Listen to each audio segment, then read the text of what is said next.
എന്താ മോനെ കരയുന്നത്? എന്നെ ടീച്ചർ തല്ലി.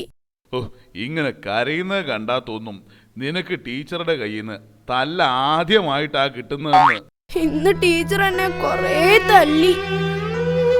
ഓ, നിന്റെ ഒടുക്കത്തെ കുരുത്തക്കേടല്ലേ? അപ്പൊ തല്ലു കിട്ടിയില്ലെങ്കിലേ അത്ഭുതമുള്ളൂ.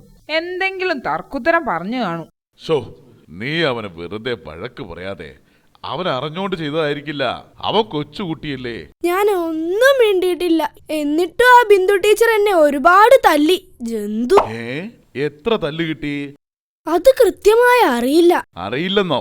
അതെന്താടാ, നിനക്ക് എണ്ണാൻ അറിയില്ലേ? എണ്ണ അറിയാത്തോണ്ടാ എനിക്ക് തല്ല് കിട്ടിയത്. അത് കഴിഞ്ഞ് ഉഷ ടീച്ചർ എന്നെ ഒരുപാട് തല്ലി.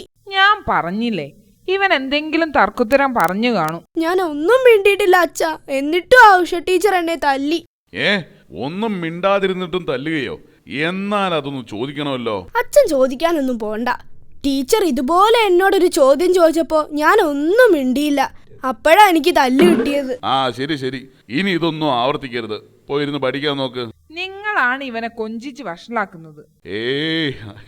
അതൊന്നുമില്ല. അവൻ നല്ല കുട്ടിയാ, അല്ലേടാ കുട്ടാ?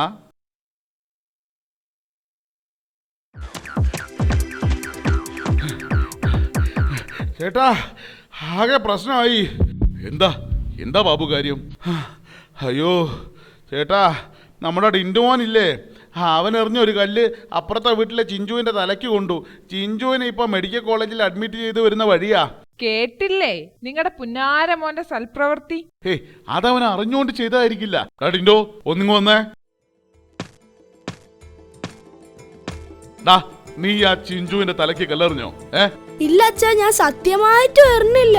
പിന്നെ ബാബുവേട്ടൻ പറഞ്ഞല്ലോ നീ ചിഞ്ചുവിനെ കല്ലെറിയുന്നത് കണ്ടെന്ന്. അയ്യോ അച്ഛാ, ഞാൻ സത്യമായിട്ടും ചിഞ്ചുവിനെ എറിഞ്ഞതല്ല. ഞാൻ പറഞ്ഞില്ലേ, അവൻ വല്ല മാങ്ങയ്ക്കും എറിഞ്ഞതായിരിക്കും. മാങ്ങയ്ക്കൊന്നുമല്ല, ഞാൻ എന്റെ ക്ലാസ് ടീച്ചറുടെ തലയ്ക്ക് ഉന്നം വെച്ച് എറിഞ്ഞതാ. അത് മാറിക്കൊണ്ടതാ.